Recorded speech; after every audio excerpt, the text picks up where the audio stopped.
These crystals were already here when the first men landed on the island. You can still sense a glimpse of faint power in this place. A power that calls for your blood. You cut into your vein and leave a blood sacrifice for the spider-like creature in hope that it will satiate her hunger.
Your path grows increasingly inaccessible as the branches of weirdness crooked trees splay in all directions. Suddenly, you come upon a woman who, judging by what remains of her tattered clothes, must have been someone of importance at some point in her life. You can't focus on her garb, though, because as she turns, you realize that she's feasting on the rotting flesh of a dead monster. Blood and ichor drip from her open mouth. Who do we have here? A stranger? It might be your lucky day, wanderer. The woman giggles flirtatiously and covers her jagged teeth with one hand. Give me your life's essence, and I will reward you with my precious stones. Unfortunately, this specimen here is running low.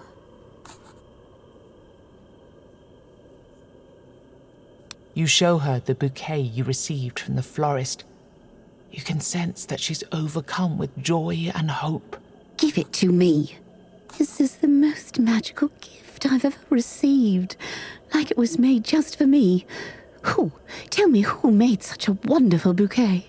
You tell her everything there is to tell about your meeting with the florist. She listens intently. What a surprise it is to find someone so gentle and pure survived in this world. Please let him know that I say yes. I want to meet him immediately.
Godless healing. Godless healing.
Before your dead enemy even hits the ground, you hear a familiar voice behind you.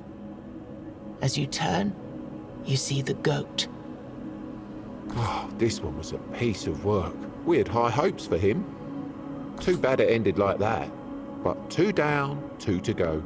I'd say you're doing pretty well for a newborn. And just like before, another path opened in your village. Also, getting rid of these things gives me some space to help you out. Interested?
You're back already?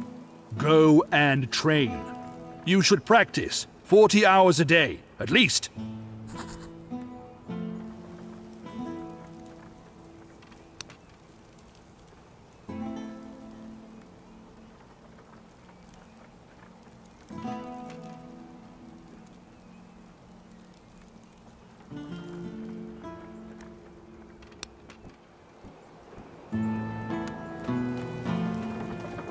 Ah, good to see you. There's one more thing I forgot to tell you. This place right here is where I fill the molds. You're welcome to come by here at any time. But over there... The candlemaker points to a greasy, thick curtain shrouding the deeper parts of the house. That's where the secret part of the process takes place. Do not go in there. Understand? Never. Under any circumstances.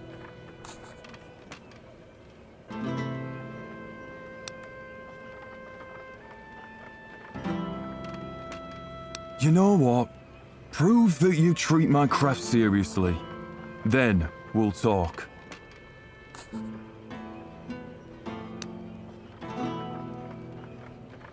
I won't ask much of you. I just need you to walk through the weirdness and burn as many candles as you possibly can. And then, bring back whatever's left of them. I'll be able to recycle at least some of the materials into new candles. Maybe even better candles. It's too bad that most people who use them never come back.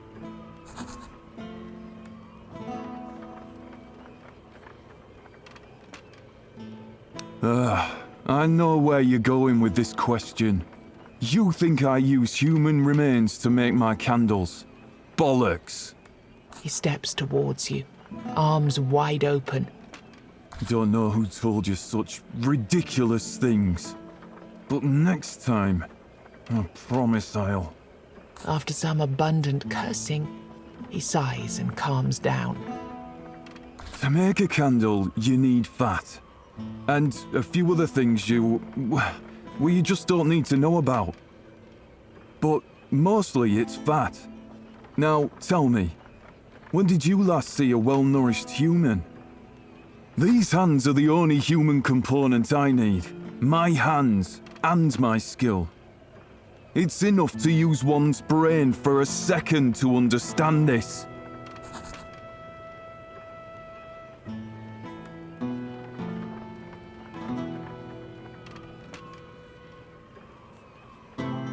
Because the process is complicated. And weird candles are fragile. A whole batch can be ruined in the blink of an eye. I don't want anyone, and I mean anyone, wandering around in that room. I might as well tell you a bit. The other room is full of things that no sane human should witness. Remains of weird spawn aren't a pretty sight, let me tell you. But there's enough fat in them for decent candles. Also, their blood is contaminated by... well, you'd have to ask the druids about that. Prove to me that you treat my...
What can I do for you?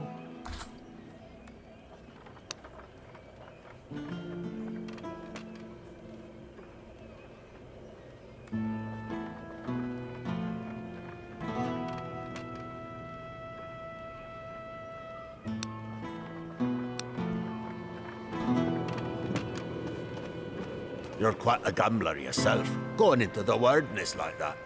Wanna stock up on some trinkets? Cheat your death? Bamboozle your fate? I'm your man. Ghost. Trinkets, char...